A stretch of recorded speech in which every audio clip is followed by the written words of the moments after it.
Asubuhi leo tunaendelea na mahubiri katika Mwanzo mlango wa pili. Mwanzo mlango wa pili, tufungue maandiko pale.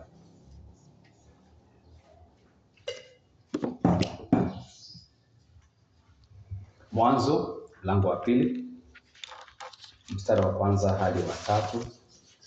Ndipo yatakapotoka mahubiri yetu ya leo.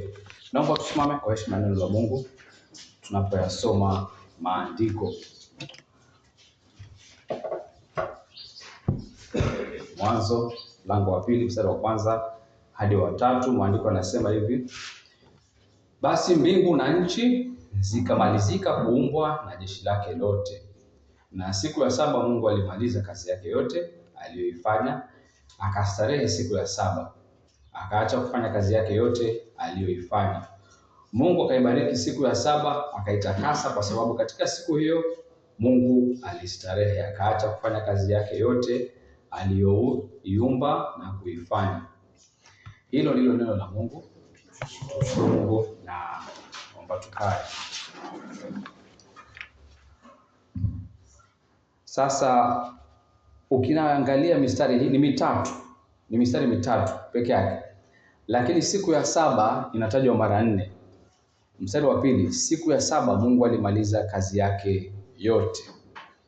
Kisha tunaambiwa tena siku ya saba akaacha kufanya kazi yake yote.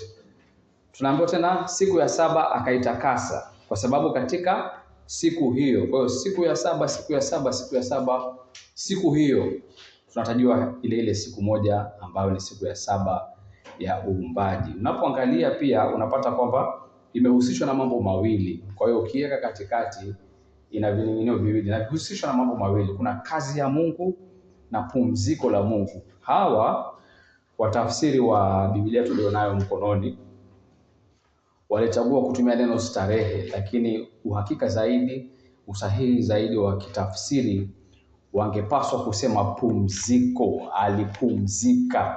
Tunaposema starehe, saa nyingine kufikia sasa Waswahili tunaelewa tofauti. Ukisema huyu ni mtu ameenda kustarehe, unamaanisha tofauti na ukisema huyu mtu amepumzika. Ndicho Kiswahili tulicho nacho kwa wakati huu. Kwa hiyo ina maana zaidi sisi tukisema kwamba Mungu alipumzika kuliko kusema Mungu alistarehe. Kwa hiyo kitu cha kwanza ambacho tunakiona kinahusishwa na hii siku ya saba ni kwamba Mungu anamaliza kazi yake yote. Tunaambiwa mara 3. Mungu alimaliza kazi yake yote aliyoifanya. Tunaambiwa tena mwisho wa mstari wa pili, akaacha kufanya kazi yake yote. Tunaambiwa tena mstari wa 3, akaacha kufanya kazi yake yote. Kwa hiyo ipo siku ya saba. Katika ile siku ya saba, kitu cha kwanza ni kwamba Mungu anamaliza kazi yake yote, lakini pia kitu cha pili ni kwamba anapumzika. Sasa tuelewe kinachomaanishwa na haya mawili. Kazi ya Mungu aliyotoka kuifanya ni kazi gani? Na sio kwamba tulete maana ya ajabu au ya kiroho au ya kimafumbo. Hapana. Ametoka kufanya kazi ya uumbaji. Ameumba wanyama, ameumba jua, ameumba mwezi, ameumba vyote vinavyoonekana na pia visivyoonekana. Ameumba. Ndio kazi aliyotoka kuifanya. Basi tusiongeze mengine. Ni kwamba ameshamaliza kufanya kazi ya uumbaji. Inaeleweka hicho. Pili, kuna pumziko la Mungu. Pumziko la Mungu tunapoambiwa tena na tena kwamba baada ya kumaliza kazi amepumzika. Hajapumzika kama tunavyopumzika sisi. Mimi na wewe tunapumzika kwa sababu tumechoka. Tuna uchovu ndani yetu. Kazi inatuletea uchovu. Unasikia kwamba nguvu zimeisha, hauwezi kuendelea, inabidi upumzike. Na ni hitaji la kimsingi katika mwanadamu kwamba apumzike. Unapolipuuza hili hitaji unasema mimi nitaenda tu, mwisho wa siku utakuja kuanguka. Ni kama gari, mfano wa gari ambalo linaenda tu. Unasema hii safari yetu ni muhimu sana, hatuwezi kusimama, hata petroli hamuongezi kwenye gari. Gari linaenda tu. Mwisho wa siku hiyo petroli inaisha, gari linasimama. Kwa kupumzika ni kitu cha muhimu kwetu sisi kama wanadamu, kwa sababu ya uchovu, kwa sababu nguvu zetu zina kikomo, zina mwisho, kufika mahali ukashindwa kuendelea. Lakini kwa Mungu haikuwa hivyo. Mungu sio kwamba amechoka. Mungu hajachoka. Mungu hawezi kuchoka. Lakini kwa sababu gani tunaambiwa kwamba Mungu amepumzika? Je, hili ambalo ni pumziko la Mungu tulielewe kwa jinsi gani? Niseme tulielewe hivi. Unaposikia na kuendelea katika mahubiri yetu ya leo na hata kesho kutwa, elewa kwamba kuingia katika pumziko la Mungu sio kwamba unakaa unastarehe. Kuna wengine wetu tu wanapicha kwamba mbinguni tutakaa juu ya mawingu na tustarehe tu na mikono inaning'inia hivi, tukila tukinywa. Ama tunamuona Adamu hapa, tunasema huyu anaingia katika pumziko, ni kwamba hakuna kazi. Hapana. Kuingia katika pumziko la Mungu ni kuingia katika utimilifu wa kazi ya Mungu. Tuelewe hivyo. Kuingia katika pumziko la Mungu ni kuingia katika utimilifu. Sijasema ukamilifu. Waswahili mnisikie. Sijasema ukamilifu. Nimesema utimilifu. Ukamilifu bado utakuja wa kazi ya Mungu. Utakuja katika Yesu Kristo. Lakini sasa hapa katika mlango wa 2 wa kitabu cha Mwanzo ni kwamba pumziko la Mungu ni kuingia katika utimilifu wa kazi ya Mungu. Amemaliza kuumba. Kilele cha uumbaji kama tulivyoona Jumapili chache zilizopita ni kwamba kilele cha uumbaji ni mwanadamu ambaye ni mfano na chapa ya Mungu na sura ya Mungu. Sasa huyu ambaye ameumbwa na Mungu, ikiwa Mungu ni Mungu mchapakazi, kwa sababu tumeambiwa mara kadhaa hapa amemaliza kazi kwamba Mungu ni mchapakazi. Je, huyu ambaye ni mfano wa Mungu, sura ya Mungu, chapa ya Mungu, ameumbwa afanye kitu gani? Utapata kwamba maandiko yanatushauri katika Mwanzo mlango wa 2 mstari wa 15, maandiko yanatushauri kwamba huyu ambaye ni mfano wa Mungu, sura ya Mungu, chapa ya Mungu, pia ameumbwa kwa ajili ya kufanya kazi kama jinsi Mungu alivyofanya kazi kwanza. Pili, ameumbwa akaingia moja kwa moja katika pumziko la Mungu. Hayo mawili tuelewe kwa pamoja. Huyu ambaye ni mfano wa Mungu ameumbwa kama kilele cha uumbaji ili akafanye kazi kama aliyemuumba alivyomfanya kazi, mchapa kazi. Mungu ni Mungu mfanya kazi. Kwa hiyo huyu ambaye ni mfano wake ameumbwa aingie kazini, lakini anaingia kazini akiwa katika pumziko. Ni muhimu sana tuelewe. Anaingia kazini akiwa katika pumziko. Wewe akilini mwako kazi na pumziko haviendani. Ukisema nimepumzika inamaanisha kwamba haufanyi kazi. Lakini mwanadamu, asili ya mwanadamu ni kwamba aliumbwa akafanye kazi, lakini anaingia kazini akiwa katika pumziko. Pumziko ni nini? Nimesema pumziko la Mungu ni kuingia katika utimilifu wa kazi ya Mungu. Maandiko yanasema hivi. Mwanzo mlango wa 2 mstari wa 15. Bwana Mungu akamtoa huyo mtu akamweka katika bustani ya Edeni ailime na kuitunza. Kwa hiyo ailime na kuitunza. Hii ni kabla ya anguko. Tuone kwamba mwanadamu anapewa kazi kabla ya anguko. Kwa hiyo usilete dhana akilini mwako kwamba kazi ni adhabu. Kazi ni mateso. Hapana, kabla ya anguko ipo kazi. Ameumbwa aingie kazini. Ameumbwa aingie kazini katika hali ya pumziko. Sisi, mimi na wewe, tunashindwa kulielewa hili kwa sababu baada ya anguko, kazi na pumziko ni vitu viwili tofauti. Tunaona hivyo sisi. Nimechoka, acha nikapumzike, siingii kazini. Lakini mwanadamu alikuwa anasema nimepumzika. Asili ya mwanadamu ni kusema nipo katika pumziko, kwa hiyo lazima nifanye kazi. Akili yangu nilipokuwa nikifikiria haya, pengine unaangalia unashangaa inakuwaje, lakini ndivyo maandiko yanavyoshuhudia. Kwa hivyo lazima hiyo ni kweli. Kwamba Adam na Hawa walipokuwa wakisema wanaingia kazini, wanasema tupo katika pumziko, kwa hiyo tuingie kazini, tukalime na kuitunza bustani. Mimi na wewe kwa sababu ya anguko, ili uone uzito wa anguko, ni kwamba anguko ndio ni kuanguka katika dhambi, lakini pia tuelewe kwamba ni kutoka nje ya utimilifu wa kazi ya Mungu. Unapodumu katika utimilifu wa kazi ya Mungu, hamna uchovu kazini, hamna dhiki kazini, hamna kero kazini. Hivi vyote havipo. Wewe pale kazini unafikiria kama jinsi Mungu anavyofikiria. unavipenda Mungu anavyovipenda, unafanya wakati wote sawa sawa na mapenzi ya Mungu. Ndivyo ilivyokuwa kabla ya anguko. Kazi imekuja kabla ya anguko na imekuwa tofauti. Kwa sababu gani imekuwa tofauti? Imekuwa tofauti kwa sababu walikuwa katika pumziko la Mungu, kwa hiyo wakafanya kazi. Walikuwa katika utimilifu wa kazi ya Mungu, kwa hiyo wakafanya kazi. Kazi ni nini? Kulima na kulinda. Basi kama walivyoambiwa. Lakini pale katika bustani aliingia adui, kama tunavyojua, akaja na silaha. Je, mnaikumbuka hiyo silaha? Adui alipoingia hakuja na upanga, hakuja na mishale, hakuja na risasi. Ukiangalia katika maandiko, Biblia yako, mlango wa 3 wa kitabu cha Mwanzo, adui anapoingia katika bustani ambapo wale anawapata katika pumziko la Mungu, wanatembea katika utimilifu wa kazi ya Mungu. Adui anaingia, tunasoma hivi katika Mwanzo mlango wa 3 mstari wa 1.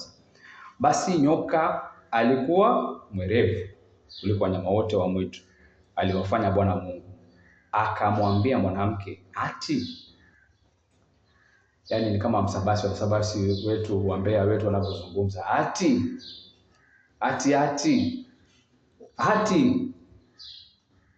Hivi, alafu kinachofuata unajua si kweli, ni umbea tu. Ati.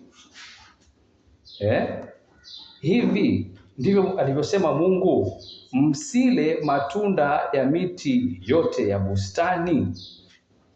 Amekuja na uongo. Silaha aliyokuja nayo ilikuwa ni uongo. Lakini uongo ni kitu hatari, kwa sababu Yesu atasema katika Yohana 8:44 kwamba huyu alikuwa ni muuaji. Huu uongo si kwamba ni ushawishi ukafikiria njia tofauti, hata kuna njia moja ya kufikiria lakini mimi najaribu kushawishi ufikirie upande huu. Hapana, ni upanga unaokata huu uongo na unaua na ukawaua. Maandiko lakini yanasema hivi kuhusu huu uongo. Sikia vizuri. Wa kwanza Timotheo mlango wa 2:14. Wa kwanza Timotheo mlango wa 2:14. Kuhusu huu uongo, amewapata katika utulivu, amewapata katika pumziko la Mungu, wametembea katika utimilifu wa kazi ya Mungu. Sasa huu uongo unapokuja, wa kwanza Timotheo mlango wa 2:14 tunasoma hivi, wala Adamu hakudanganywa, ila mwanamke alidanganywa kabisa akaingia katika hali ya kukosa.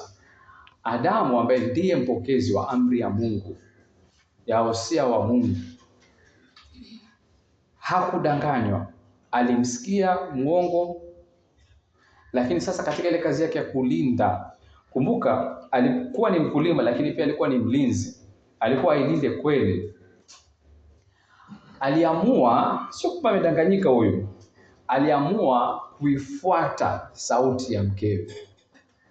Sasa wanaume wanaposikia wanasema ndio, yes, kuanzia leo huyu mwanamke mimi simsikizi. Unaona, ukimsikiza mwanamke anakupeleka wapi? Hapana, haimaanishi hivyo. Maandiko hayamaanishi hivyo. Haimaanishi kwa dakika moja. Lakini alimsikiza mke wake, alimfuata mke. Katika adhabu inayokuja katika mlango wa 3, Mungu anapotoa hukumu anasema, anamwambia Adamu, kwa kuwa umeisikiliza sauti ya mke wako, Mwanzo 3:17, kwa kuwa umeisikiliza sauti ya mke wako, ukala matunda ya mti ambao nilikuagiza nikisema usiale. Mungu hazungumzi na mwanamke, japo mwanamke ndiye aliyedanganyika. Mungu anazungumza na huyu ambaye ni kichwa. Huyu ndiye kichwa, huyu ndiye mlinzi. Kwa Mungu anazungumza na yeye, anamwambia ukala matunda ya mti ambao nilikuagiza nikisema usiale. Kwanza, ardhi imelaaniwa kwa ajili yako. 2, kwa uchungu utakula mazao yake siku zote za maisha yako. 3, michongoma na miba itakuzalia. 4, nawe utakula mboga za kondeni, kwa jasho la uso wako utakula chakula. Kisha hata utakaporudia ardhi ambayo katika hiyo ulitwaliwa, kwa maana umavumbi wewe, nawe mavumbini utarudi. Sasa ametoka nje ya pumziko. Ametoka nje. Uasi umemtoa nje ya utimilifu wa kazi ya Mungu. Unaona? Kazi bado ipo. Anaendelea kuwa mkulima. anaendelea kufanya kazi kwa mikono yake. Lakini sasa umesikia, ardhi imelaaniwa. Ardhi, mwanadamu hajalaaniwa, tuelewe vizuri, hajalaaniwa. Kwa hiyo tusiseme, huwa mara nyingi tunasikia hawa kinapita wanasema kuna kikitu ukula wa Kikuyu. Ushasikia kitu kama hicho? Kuna kikitu ukula wa Kikuyu. Hamna chochote kama hicho. Hadi kuna laana za ukoo. Hamna laana za ukoo. Kwa sababu gani? Mwanadamu hajalaaniwa. Iliyolaaniwa ni ardhi. Baadaye nyakati za Musa kutakuja Torati, sheria.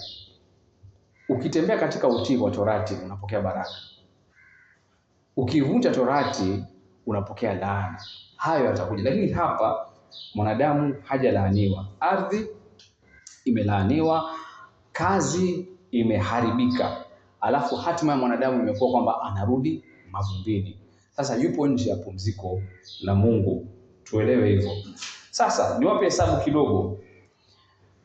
kidogo. Hatujui anguko lilitendeka baada ya muda gani, baada ya Adamu kuumbwa. Lakini tunajua kwamba akiwa na miaka 130 alimzaa mtoto wake wa tatu, Sethi. Kuna wale wawili wa kwanza, Kaini na namuita nini? Habili au Abeli. Hao wawili, mmoja anamuua mwenzake. Anatolewa kabisa katika nasaba ya watu wa Mungu. Kaini hasikiki tena, hahesabiki, hayumo. Nasaba na hesabu za ukoo za watu wa Mungu zinamfuatia nani? Sethi. Sethi anazaliwa Adamu akiwa na miaka 130. Tunajua tunaposoma mlango wa 5 wa kitabu cha Mwanzo kwamba anaishi miaka 930. Sawa? Kwa hiyo Sethi anazaliwa akiwa na miaka 130. Wengine husema kwamba Adamu alianguka siku ya Sabato. Hatujui, maandiko hajasema alianguka siku ya Sabato. Hajasema hivyo. Lakini alianguka, kuna mahali alianguka. Kisha akaisha kafika miaka 130 akamzaa Sethi. Sasa 130 hadi 930, hiyo ni miaka mingapi? Miaka 800. Miaka 8 ya kuwa nje ya pumziko la Mungu. Miaka 8 ya kuhangaika. Nataka uelewe kuhangaika. Kwa hiyo sijui kama umehangaika. Huyu ni mtu ambaye pale mwanzo Adamu alikuwa hasali kama unavyosali. Alikuwa anazungumza na Mungu. Alikuwa hainamishi kichwa chake na kufunga macho yake. Alikuwa anamuona Mungu. Lakini sasa ameingia katika miaka 800 ya dhiki. Na ina uzito ile dhiki. Najuaje kwamba ina uzito ile dhiki? Ninajua kwa sababu namwangalia huyu anaitwa Lameki. Katika mlango wa 5 wa kitabu cha Mwanzo, ukiangalia mstari wa 28, Lameki ambaye ni wa 9, kizazi cha 9 sasa. Lameki babake Nuhu. Babake Nuhu Lameki tunaambiwa mstari wa 28 akaishi miaka 182. Huyu ameishi miaka 182 peke yake. Adamu anaishi miaka 800 ya dhiki. Huyu ameishi miaka 180, ni mchanga sana akizungumza na Adamu. Amezaliwa Adamu akiwa na miaka 744. Kwa hiyo Adamu amemwona Lameki akizaliwa. Kisha Lameki anaishi, anakuja yeye pia anapata mtoto anaitwa Nuhu. Anasema hivi. Maandiko anasema hivi. Akazaa mwana, nasoma kutoka Mwanzo 5:28. Lameki akaishi miaka 182, akazaa mwana. Akamwita jina lake Nuhu akinena, huyu ndiye atakayetufariji kwa kazi yetu na kwa taabu ya mikono yetu katika nchi aliyoilaani Bwana. Wewe ukitaka kujua kwamba hapa kuna dhiki, fikiria mtu amezaa. Alafu anamwangalia yule mtoto, anafikiria kitu gani? Aseme tunamshukuru Mungu tumepata mtoto angalau. Hasemi hivyo. Anasema nini? Pengine huyu ndiye mfariji. Kwa sababu gani? Kwa sababu kuna taabu, wanasema. Kwa sababu kuna taabu. Kazi imekuwa taabu kwa sababu ardhi imelaaniwa na Bwana. Miaka 182. Na huyu aliyeishi 744 atasemaje? Kwa hiyo tuone kwamba kulikuwa na dhiki kubwa, mambo yameharibika. Lameki anapomzaa Nuhu ana tarajio fulani ambalo tunalisikia pale. Tuseme kwamba ni tarajio la mfariji. Anaona pengine huyu atatuletea faraja. Lakini kweli Nuhu anatumika na Mungu, ni kweli anatumika na Mungu. Wanaokoka watu 7, bali na yeye kunaokoka wengine 7 katika lile gharika la ulimwengu mzima.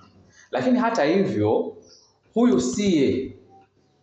Lameki aliposema pengine huyu ndiye, upo uwezekano kwamba alikuwa anafikiria Mwanzo 3:15. Mnakumbuka ile ahadi ya Mungu pale katika Mwanzo 3:15 kwamba kutakuja mbegu ambaye atamponda nyoka. Sasa pengine Lameki na hiyo ahadi akilini mwake anaposema pengine huyu ndiye, lakini siye.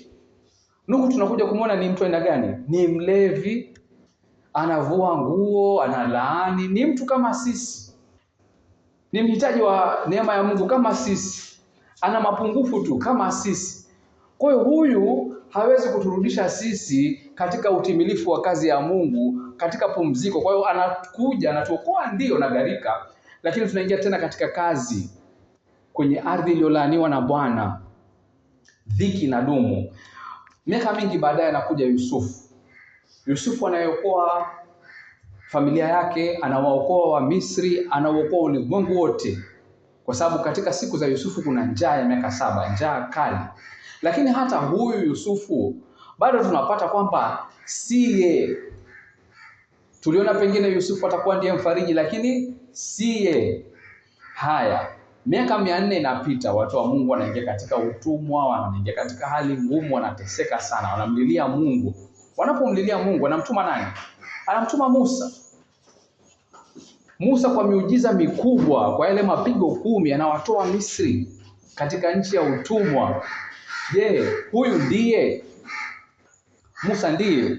Hapana. Tunakuja kumuona Musa anayewatoa kwa ishara kubwa, kwa mapigo 10. Huyu hata ile nchi ya ahadi hataingia. Kwa nini? Ni mvunjifu. Sheria pia inamshinda. Hawezi kuidumisha Torati. Amri ya Mungu inamshinda. Kumbuka yule Adamu wa kwanza alipewa kazi katika bustani. Aliambiwa afanye nini? Lima, linda.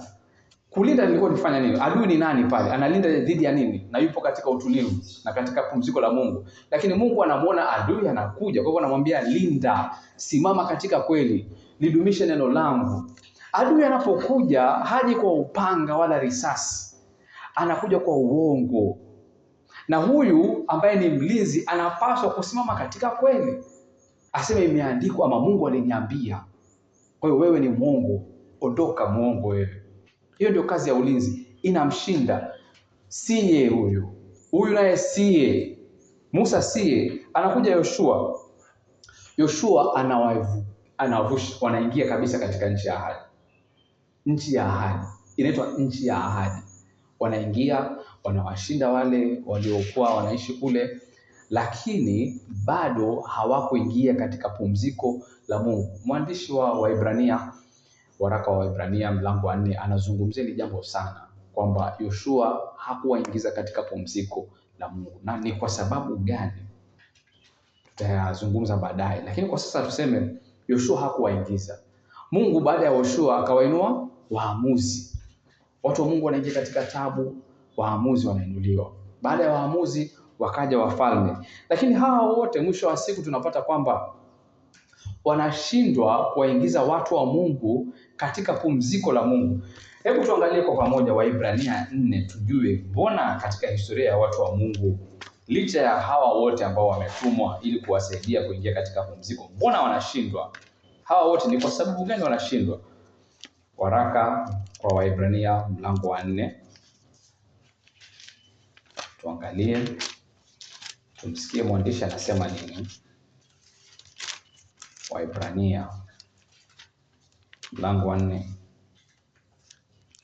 Anasema hivi: basi ikiwa ingalipo ahadi ya kuingia katika pumziko lake, na tuogope mmoja wenu asije akaonekana ameikosa. Maana ni kweli sisi nasi tumehubiriwa habari njema vile vile kama hao. Lakini neno lile lililosikiwa halikuwafaa hao, kwa sababu halikuchanganyika na imani ndani yao waliosikia. Maana sisi tulioamini tunaingia katika pumziko lile, kama vile alivyosema, kama nilivyowapa kwa hasira yangu hawataingia pumzikoni mwangu. Kwa hiyo wanashindwa kuingia katika pumziko kwa sababu wao hawana imani, hawamwamini Mungu. Mungu ametoa ahadi, Mungu ni mwaminifu, hawamwamini, wanashindwa kuingia. Kwa hivyo wanakuwa watu wa kuhangaika. Wanahangaika miaka 40 jangwani, wanahangaika miaka mingi katika nchi ya ahadi, wanahangaika wakiwa katika nchi ya ahadi, wanapelekwa uhamishoni, wanahangaika mle, wanarudishwa, wanaendelea kuhangaika. Yesu anapokuja, ambaye huyu ndiye mfariji wa kweli, Yesu anapokuja anawapata katika hali gani? Baada ya karibu karne 15 za ukombozi tangu watoke Misri, karne 15 takriban za ukombozi, anawapata katika hali gani? Tunaposoma Mathayo 9, tathmini ya Yesu Kristo ya hawa watu, Mathayo 9, watu wa Mungu anapokuja huyu ambaye ni mfariji wa kweli, ambaye ndiye tarajio la watu wa Mungu, anawapata katika hali ifuatayo. Tunasoma hivi, Mathayo 9:36. Mathayo 9:39, na alipowaona makutano aliwahurumia kwa sababu walikuwa wamechoka na kutawanyika kama kondoo wasio na mchungaji. Kuna maneno mawili ambayo yanaonekana kukinzana pale, lakini hayana ukinzani, kwamba hawa ni makutano. Ukisikia makutano ni kwamba kuna kuja pamoja, lakini hawa ambao wamekuja pamoja tunaambiwa wamechoka na wametawanyika. Je, wametawanyika kivipi? Sio kimwili. Unaona hiyo picha? Hawajatawanyika kimwili. Hawajatawanyika kimwili. Je, ni kwa jinsi gani hawa wametawanyika? Mbona hawa wamechoka?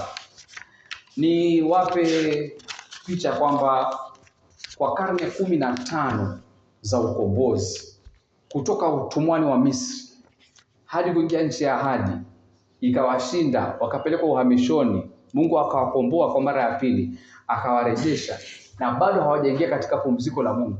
Ni kwa sababu gani? Mwandishi wa Waebrania amesema hawana imani. Lakini naposema hawana imani, pia nilete picha tofauti, niseme katika kuishi kwao kwa kila siku, badala ya kumtarajia yule atakayekuja na kuwa mfariji wa kweli, wao wametafuta vile ambavyo nitaviita faraja bandia. Faraja bandia. Nitoe mifano. Yesu anakuja na wapata watu ambao wanaitwa Mafarisayo na waandishi na Masadukayo, wataalamu wa sheria hodari katika utii. Wao wanatafuta faraja bandia katika maisha ya utii. Walidhani kwamba wakishika Torati kwa unafiki ili wawe na muonekano wa utakatifu, lakini ndani wafanye wanavyotaka, waishi wanavyotaka, wajitawale wanavyotaka, kwamba itawatosha, itakuwa ni faraja kweli. Lakini Yesu anawakashifu vikali. Ukisoma Mathayo 23, anawakashifu vikali sana. Hawamo katika pumziko la Mungu, hawamjui Mungu, licha ya kwamba ni walimu wa Torati, wanaishika Torati, lakini kwa tathmini Yesu Kristo, Mafarisayo hawamjui Mungu kabisa, hata kwa dakika. Hao wametafuta maisha ya utii, faraja bandia, maisha ya utii. Kinyume na Wafarisayo, nitoe mfano. Kuna mwanamke aliyeishi maisha ya dhambi. Anasemekana aliishi maisha ya dhambi. Pengine ilikuwa ni ukahaba au sherati, vitu kama hivyo. Alidhani pengine akiishi kinyume na hawa Mafarisayo, ajitawale, afanye anavyotaka yeye, kwamba ule ni uhuru. Vijana mara nyingi pia huteseka na hili jambo. Wanaona kwamba kujitawala ndio uhuru, ufanye unavyotaka. Mimi hamtaniambia mimi. Mwisho wa siku huyu mama anakuja miguuni pa Yesu, analia, anamfuta miguu kwa nywele zake. Ina maana gani? Kwamba Mfarisayo alitafuta faraja katika utii, Yesu anamkashifu. Huyu mama alitafuta faraja katika kuishi anavyotaka yeye. Mwisho wa siku anapata ni ubatili, hamna pumziko kule. Ule ambao umeona kama ni uhuru, kumbe si uhuru, ni utumwa. Ni utumwa. Anakuja kumlilia Yesu. Wengine walitafuta faraja katika ndoa. Yohana 4, mnamkumbuka yule mwanamke wa Samaria? Alikuwa ameolewa mara ngapi? 5. Ameolewa mara 5. Mara ya kwanza akasema pengine huyu natoa mfano tu, huyu ana mapungufu fulani fulani, simtaki, hafai, wacha akampata mwingine, akasema sasa huyu ndiye. Wakaishi, kisha huyu siye, akampata mwingine, kumbe huyu siye, wa 3, wa 4 na wa 5, kufikia namba 5. Je, si eleweke kwamba tatizo sio hawa, tatizo ni nani? Ni huyu. Na tatizo lake ni lipi? Anatafuta faraja bandia ambayo hairidhishi. Anafikiria mimi nikiolewa nitakamilika, mimi nikiolewa nitaingia katika pumziko. Na wapo wengi hata leo wanafikiria hivyo. Nimehangaika sana, sina mtu wa kunifariji, ile siku nikioa au nikiolewa nitaingia katika pumziko. Ngoja aje huyu ambaye unamtegemea kwamba ni pumziko kwako, ngoja aje. Wengine wanasema unajua mimi nimechoka na umaskini, kila siku kumlilia Mungu, ile siku nikipata pesa, ile siku nitapata pesa, yani mimi na pesa tukutane vizuri, nitaingia katika pumziko. Ni wangapi ambao wanazo hizo pesa wala hawajapumzika, wanahangaika usiku na mchana na pesa wanazo? Unaona, wengine walisema mtu akiwa mgonjwa, nitoe mfano, mtu akiwa mgonjwa anafikiria kupona peke yake, sio? Anasema nikipona nitapumzika. Wangapi ambao Yesu aliwaponya? Aliponya wengi, wende kawa aliponya maelfu. Pale anapoangikwa msalabani, ni wangapi waliosimama pamoja na Yesu akisema huyu aliniponya? Ni wangapi? Yupo hata mmoja? Ni wangapi waliosimama na Yesu akasema huyu alimfufua mtu wetu? Ni wangapi? Je, walikuwa wameingia katika pumziko? Kwa uponyaji haukuingiza katika pumziko. Torati na utii wa Torati haukumuingiza yote katika pumziko. Uasi, usherati, uzinifu, kuishi unavyotaka, hamna pumziko pale. Ndoa haikuleta pumziko. Muulize Msamaria, mwanamke Msamaria, hakuingia katika pumziko. Uponyaji haukuleta pumziko. Wote walioponywa, wote pia waliofufuliwa, mwisho wa siku sio wanakufa tena. Si walikufa tena? Lazaro amekufa mara ngapi? Mara 2. Ni mtu wa kipekee, amekufa mara 2. Mimi na wewe tutakufa mara 1. Yeye amekufa mara 2. Yaani kutuonesha, kutilia mkazo kwamba angalieni, pumziko hamtalipata hapa. Pumziko mtalipata kwingine, na tunaelekea kuliona ni wapi tutakao ipata. Wengine katika Yohana 6 walilishwa mikate, wakashiba.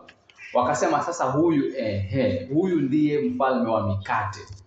Wakamtafuta Yesu Kristo kumtawaza kwa lazima, kumfanya kuwa mfalme. Yesu akakataa. Kwa nini? Kwa sababu wewe jana umesikia njaa. Umesikia njaa, sikawa dharura kwako. Na juzi ulisikia njaa, ikawa dharura kwako. Kila siku unasikia njaa wewe. Utapumzika kweli ukifikiria kwamba chakula kitakuletea pumziko? Utakula ushibe sasa, muda si mrefu njaa, kesho njaa. Wewe mbona hujaizoea mpaka leo? Hiyo njaa inakuandama kila siku. Nikumbusho udhaifu wetu ili tukafike mahali ambapo tumefikiria kwa akili zetu na tumekubali kabisa kwamba hatuwezi, kwa jitihada zetu zote hatuwezi kuingia katika pumziko la Mungu. Pumziko la Mungu ni kitu gani? Nilisema pumziko la Mungu ni utimilifu wa kazi ya Mungu. Uasi wa baba yetu Adamu ulitoa nje ya utimilifu wa kazi ya Mungu. Tukaingia katika maisha ya kuhangaika. Watu wa Mungu wamehangaika karne 15 baada ya kutoka Misri. Watu wa Mungu wamehangaika hadi huyu ambaye ni mfariji wa kweli amekuja. Sasa huyu ambaye ni mfariji wa kweli, Yesu Kristo, inakuwa vipi anatuingiza katika pumziko la Mungu? Nataka tuelewe polepole. Inakuwaje Yesu Kristo anatuingiza katika pumziko la Mungu? Tufikire hivi, ni kwa njia mbili. Ya kwanza ni nafsi yake, ya pili ni kazi yake. Nafsi yake, yeye ni nani? Yeye ni Mungu, yeye ni mwanadamu kamili. Mungu kamili, mwanadamu kamili. Nafsi ya Yesu Kristo ni moja, hana nafsi mbili. Ni nafsi moja. Kiswahili kibavu tungesema ni mtu mmoja, lakini pia ni mwanadamu kamili, lakini pia ni Mungu kamili. Huyu ni Mungu Mwana amefanyika mwili, amejivika mwili. Sasa kwa nafsi yake inakuwaje kwamba anatuingiza katika pumziko? Kwanza, amezaliwa na Bikira Maria kwa kazi ya Roho Mtakatifu. Kwa hiyo mwili wake hauna ile dhambi ya asili, dhambi ya baba yetu Adamu hauna. Kwa sababu gani? Hana baba wa kimwili, yeye amezaliwa na Bikira Maria. Ni muhimu sana kwetu sisi katika ukombozi wetu kuelewa kwamba anazaliwa na Bikira. Kwa hivyo anakuja akiwa mtakatifu, ana ukamilifu wa utakatifu kabla hajafanya chochote. Yeye ni mtakatifu, hana dhambi, hana dhambi. Kwa hiyo ingewezekana Yesu, kama ingekuwa ni utakatifu peke yake ambao ndio kigezo cha wokovu wetu wa kuturejesha sisi katika pumziko la Mungu, basi Yesu alitosha. Tangu utotoni alikuwa tayari ni mkombozi, kwa sababu ana mwili usio na dhambi. Kwa hiyo yeye ni kafara kamili, dhabihu kamili. Lakini mbona hakujitoa tangu akiwa mtoto? Kwa sababu sisi sio kwamba sisi ni waasi tu, lakini pia tuna deni ambalo lazima lilipo. Deni limetokea wapi? Sisi ni waasi, tumeshindwa na utii. Maandiko yanasema hivi katika Wagalatia 4 mstari wa 4: lakini ulipowadia utimilifu wa wakati, Mungu alimtuma mwanawe, ambaye moja, amezaliwa na mwanamke, ni mwanadamu kama sisi, amezaliwa na mwanamke. Pili, amezaliwa chini ya sheria. Ina maana amezaliwa ili akatutafutie sisi utii mkamilifu ambao umetushinda, hatuna. Amezaliwa chini ya sheria kusudi awakomboe hao waliokuwa chini ya sheria, ambao ni sisi wote. Tumeshindwa na sheria ya Mungu ili sisi tupate kupokea hali ya kuwa wana, au tupate hali ya kuasiliwa, tugeuzwe, tutolewe katika kambi ya maadui wa Mungu, tuingizwe katika familia ya Mungu, tufanyike wana. Kwa hiyo mfariji kwa nafsi yake ni mtakatifu, ni mwanadamu kama sisi. Kwa hiyo anaadhibiwa kwa niaba ya wanadamu wote, lakini pia ni Mungu. Kwa hiyo anao uwezo wa kuzichukua dhambi za ulimwengu wote. Hivyo vitu ni muhimu. Ni mwanadamu, anaadhibiwa kama mwanadamu kwa niaba ya wanadamu wote, wateule wote, lakini pia ni Mungu. Kwa hiyo anao uwezo wa kuzichukua dhambi za ulimwengu wote. Hiyo ni nafsi yake. Kazi yake, anaishi maisha ya utii, anajinyenyekeza pia pale msalabani, anakuwa na utii mkamilifu. Kwa hiyo pale msalabani kuna muamala muhimu sana unaofanyika pale msalabani. Unaenda hivi: anaadhibiwa, tunaadhibiwa, lakini baada ya kuadhibiwa hatuna haki. Hatuna haki. Ndiyo, tumesamehewa dhambi, tulimkosea Mungu, lakini hatuna haki, na pasipo ukamilifu wa haki hatuwezi kumwona Mungu. Lakini muamala wa pale msalabani ni huu, kwamba baada ya kuzifia dhambi zetu anatuvika haki yake. Naona, anazifia dhambi, anatuvika haki. Kwa hiyo tunakuwa na msimamo mbele za Mungu. Ukisamehewa dhambi pasipo kuvikwa haki, wewe bado utafeli. Mwili si ni huu wa dhambi, mapungufu kila siku. Kwa Yesu Kristo anakuja, anaishi kwa ajili yetu, anakufa kwa ajili yetu. Kisha tunamsikia akitoa mwaliko katika Mathayo 11:29, anasema, njooni kwangu ninyi nyote msumbukao na wenye kulemewa na mizigo, nami nitawapumzisha. Waebrania, ni wakumbusheni, tumetoka kusoma Waebrania 4 mstari wa 3. Maandiko anasema, maana sisi tulioamini tunaingia katika pumziko lile. Wale walihubiriwa habari njema lakini hawakuingia kwa sababu hawakuamini. Sisi tumwamini Yesu Kristo, na tunapomwamini Yesu Kristo sio kumaanisha kwamba kazi zetu hazitakuwa na dhiki. Hapana. Ina maana kwamba kwa sababu tumemwamini Yesu Kristo, tumeingia katika pumziko la Mungu. Tukiwa katika pumziko la Mungu, japo kazi zitakuwa na dhiki, hatutahangaika. Ni mambo mawili tofauti, mtu kuhangaika na mtu kuwa na utulivu.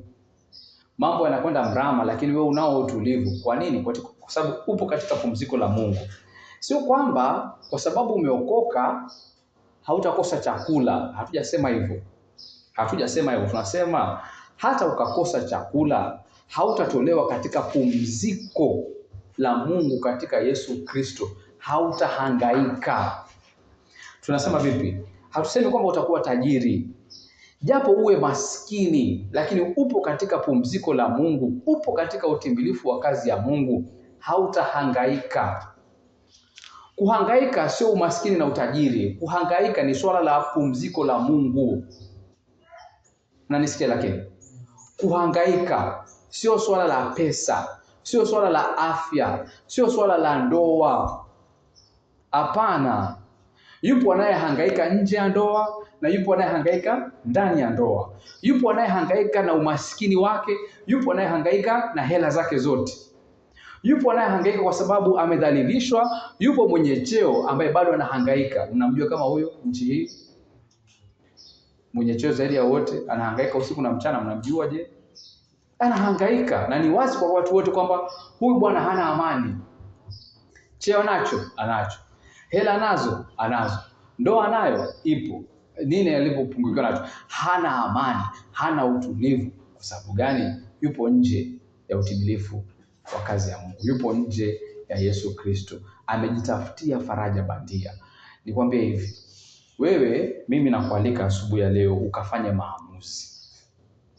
Maamuzi aina gani? Sikwambii uokoke. Najua umeokoka. Lakini amua leo kwamba umechoka na kuhangaika. Unajihangaisha mwenyewe. Kama kweli umeokoka asubuhi ya leo na bado unahangaika, basi unajihangaisha mwenyewe. Nielewe vizuri. Sijasema kwamba hautakosa pesa. Sijasema kwamba afya yako kwa wakati mmoja au mwingine haitakwenda kombo. Hautalemewa na magonjwa. Sijasema hivyo. Sijasema kwamba itakuwa shwa kila siku. Hapana, lakini nasema hivi, kama utahangaika, wewe ambaye umeokoka unajihangaisha mwenyewe. Kwa nini? Kwa sababu upo mwaliko kutoka kwa Yesu Kristo. Anao uwezo wa kuchukua mizigo yako yote. Wewe ukisisitiza kwamba utajitafutia faraja zako bandia, basi nenda.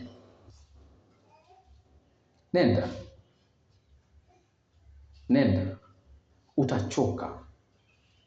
Hawa waliwakuta kwamba ni makutano, lakini wametawanyika. Wametawanyika ndani mwao. Nafsi zao zimetawanyika.